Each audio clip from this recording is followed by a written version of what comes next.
Greetings, Miss Bass. I'm sorry for the shakiness in advance of this camera.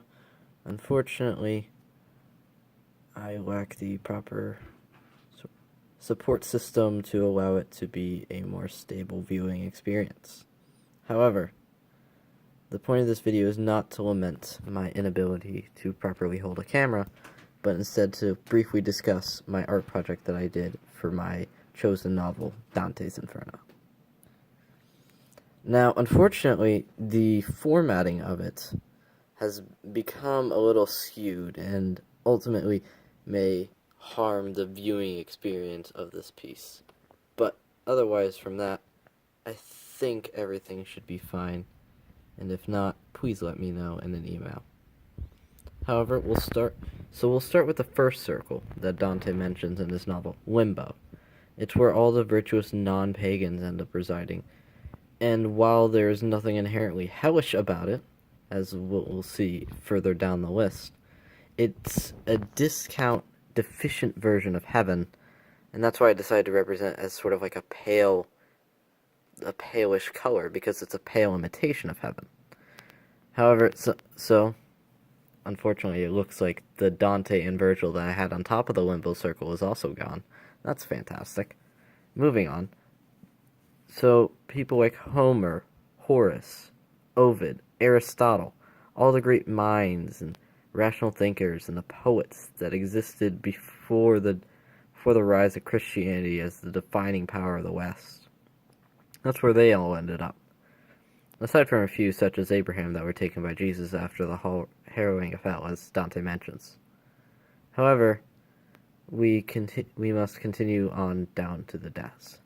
The second circle is lust, and I decided to represent that with this sort of dark gray color to represent the storm that forces all those damned to exist in this circle to wander around aimlessly. Now, right there on the left side, you have King Minos, who is now this twisted, deformed beast with a tail that wraps around himself the number of times a person who's been condemned to hell, the circle they belong in. So if you wrap around 7 times, you go to the 7th circle.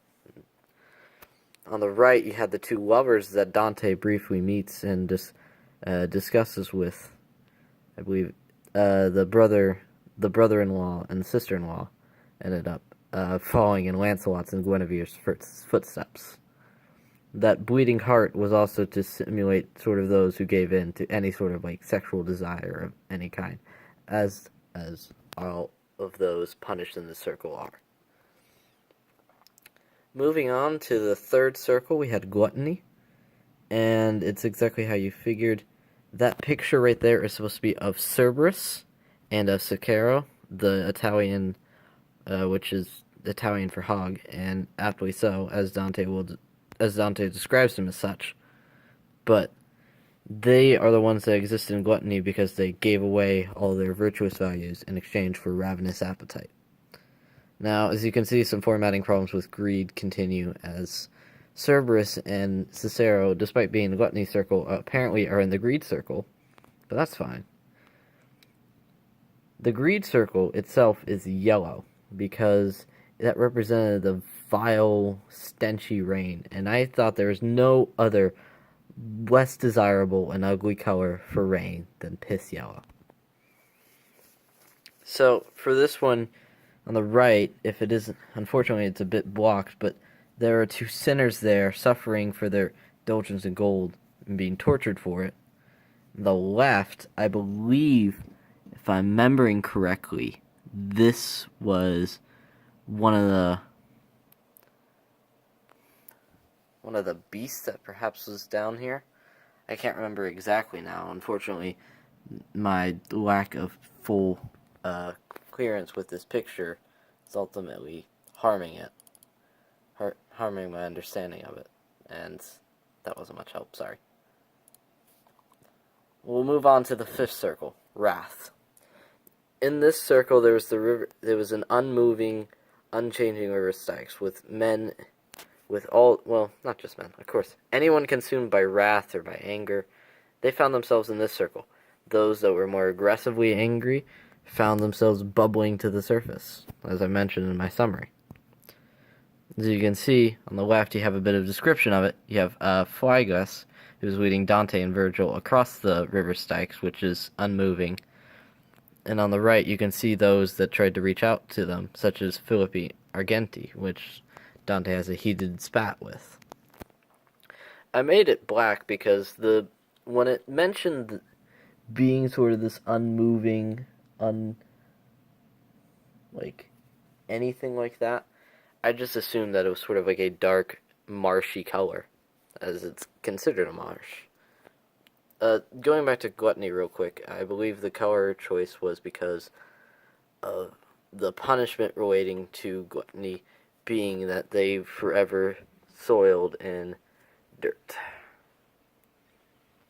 That may be, at least off the top of my head. Back to the circles, and now we enter the city of Dis with Hersey, the sixth circle. And those for those that were blasphemous against God, art, and nature.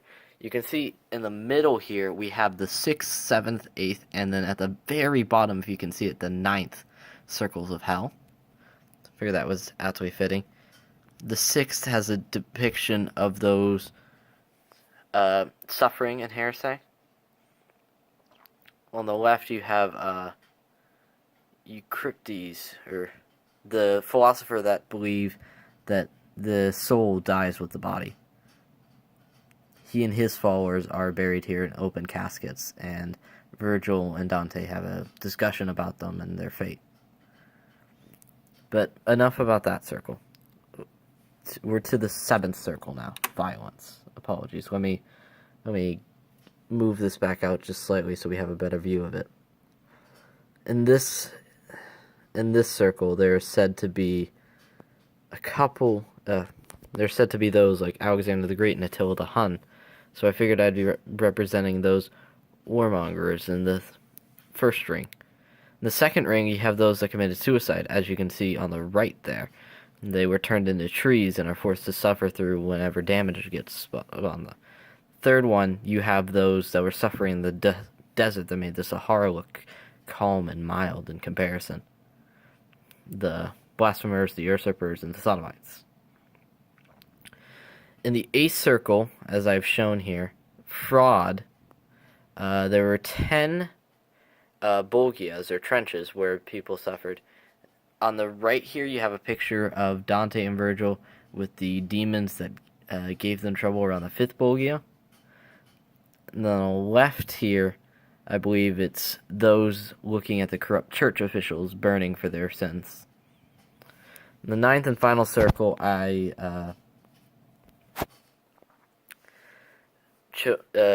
treachery is obviously the 9th circle. Apologies for the interruption of my speech there. I was needing to catch myself for a moment.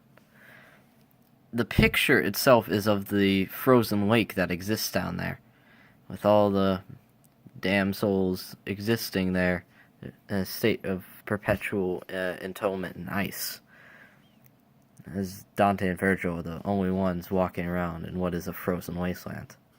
So I made the color of treachery this sort of dark blue to represent like the cold, unforgiving ice.